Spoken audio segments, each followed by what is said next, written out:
नमस्कार सभी को U3 के ई लर्निंग प्रोग्राम में आज आपका स्वागत है। मेरा नाम करण सिंह है।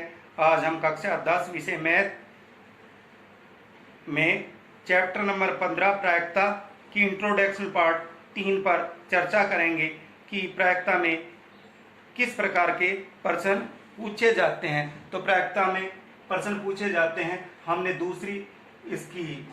दूसरे पार्ट में बताया था इंट्रोडक्शन। अब थर्ड पार्ट में हम कुछ बच रहे हैं उनको बताएंगे। मीन्स गोटी या पासे से किस प्रकार के प्रश्न पूछे जाते हैं या सिक्के से संबंधित प्रश्न पूछे जाते हैं। तो गोटी या पासे से संबंधित प्रश्न, तो एक बार एक पासे को उछालने पर कुल संभावना कितनी होती है कि एक पासे को मीन्स एक गोटी को जब हम एक बार उछालते हैं तो उसकी संभावना कितनी होती है। तो कितनी होती है? 6 होती है, जो क्रम से यानी 1 2 3 4 5 और 6 यानी इन पर नंबरिंग होती है 1 2 3 4 5 और 6। एक बार उछालने पर संभावना 6 होती है, जो क्रम से इस प्रकार लिखी जाती है। एक पासे को या तो 2 बार उछालने पर अथवा 2 पासों को एक साथ उछालने पर कुल संभावना कितनी होती है? 36 होती है। मीन्स एक पासे को या तो आप 2 बार उछालेंगे या 2 पासों को एक साथ उछालने पर उनकी कुल संभावना कितनी होती है? 36। क्योंकि अगर गोटी से संबंधित क्वेश्चन आते हैं तो हमें पता होना चाहिए कि कुल संभावना कितनी होती है, क्योंकि क्वेश्चनों में उनकी संभावना के बारे में जिक्र नहीं होता है।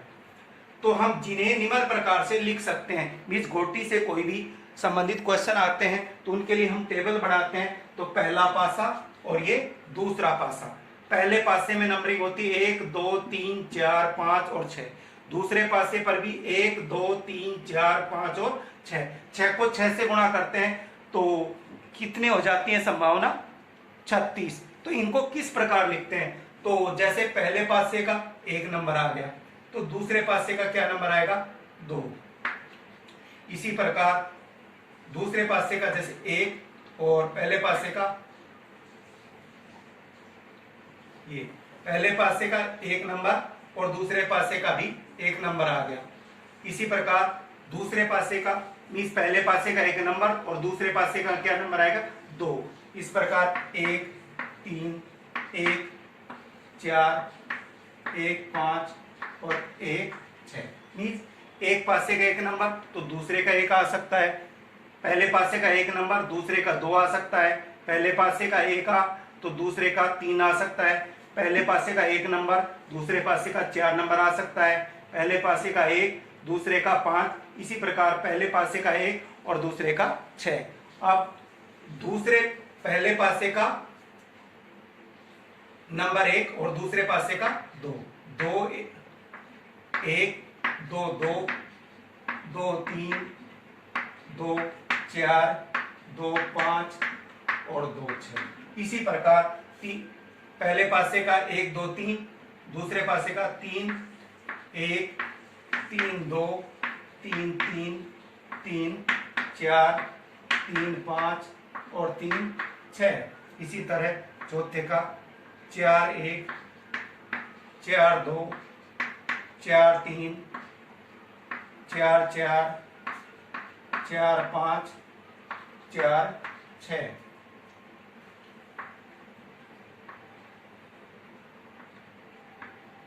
इसी प्रकार 5 1 5 2 5 3 5 4 5 5 और 5 6। इसी प्रकार 6 का 1 6 में 2 6 3 6 4 6 5 और 6 6। इस प्रकार यानी 6 6 दूनी 12 6 3 18 6 चौका 24 6 5 30 और 6 चांगड़े 36। इस प्रकार जब हम पासे को उछालते हैं तो इस तरह उन पर नंबरिंग आ सकती है। जैसे पहले पासे का 1 नंबर आ गया तो दूसरे का भी 1 आ सकता है। इसी तरह मान ले पहले पासे का 1 नंबर और दूसरे पासे का 5 नंबर आ सकता है।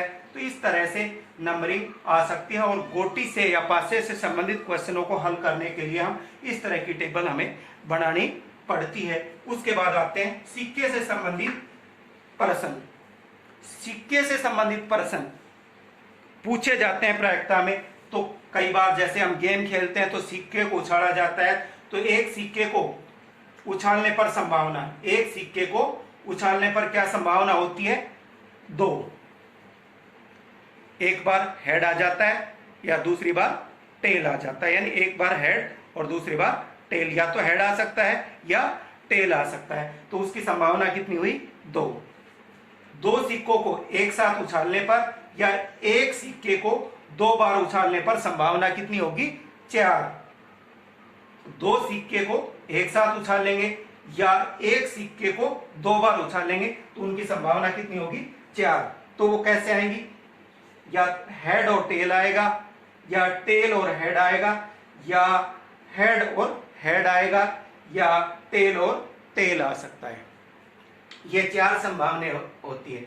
उसी प्रकार 3 सिक्के को अगर हम एक साथ उछालते हैं तो संभावना कितनी होती है? 8। 3 सिक्कों को एक साथ उछालते हैं तो उनकी संभावना होती है 2 की शक्ति 3, 2 दूनी 4, 4 दूनी 8, 8। तो उसमें यानी सिक्के किस प्रकार आएंगे? हेड, हेड और टेल मीन्स 3 सिक्कों को एक साथ उछालते हैं तो उनकी संभावना होती है पहले सिक्के का हेड आए, दूसरे का हेड आए और तीसरे का टेल आ सकता है। इसी तरह के टेल, टेल और टेल भी आ सकता है, तीनों का टेल भी आ सकता है। इसी प्रकार हेड और 2 सिक्कों का टेल आ सकता है। इसी प्रकार एक का हेड और 2 सिक्कों, एक का टेल और 2 सिक्कों का हेड आ सकता है। इसी प्रकार 2 सिक्कों का मीन्स पहले का हेड, दूसरे का टेल और तीसरे का हेड आ सकता है। इसी प्रकार पहले का हेड, पहले का टेल, दूसरे का हेड और तीसरे का टेल। इसी प्रकार पहले का टेल, दूसरे का टेल और तीसरे का हेड। और 8वें नंबर में हेड, हेड और टेल मीन्स 3 सिक्कों को एक साथ उछालने पर क्या संभावनाएं होती हैं? 8 संभावनाएं होती हैं, जो head, head, tail, tail, tail, tail, head, tail, tail, tail, head, head और हेड, टेल, हेड और टेल, हेड और टेल, टेल, टेल और हेड और एच, एच और हेड, हेड और टेल। इस प्रकार के यानी संभावनाएं बढ़ती हैं। उसके बाद हमारे क्वेश्चन आते हैं दिनों से संबंधित। दिनों से संबंधित नंबर 5 पूछे जाते हैं हमारे दिनों से संबंधित। ये हमारे गोटी और सिक्के से संबंधित क्वेश्चन थे। उसके बाद दिनों से संबंधित नंबर 6 दिनों से संबंधित क्वेश्चन।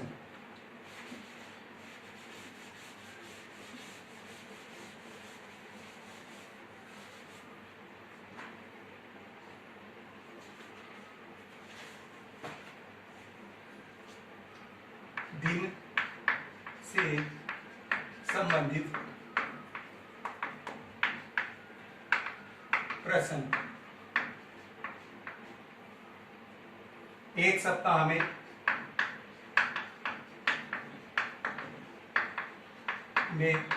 दिन कितने होते हैं? 7। एक सप्ताह में दिन होते हैं 7। उसके बाद सप्ताह का अंतिम दिन, अंतिम दिन रविवार।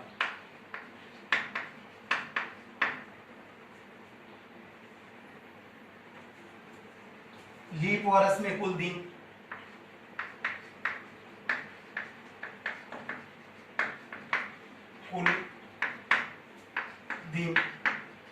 बराबर कितने होते हैं? 366। लीप वर्ष में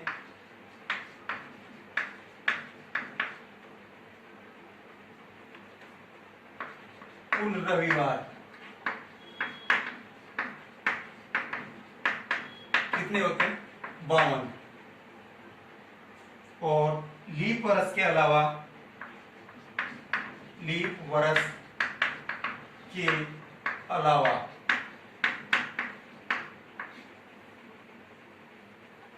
वर्ष में कुल दिन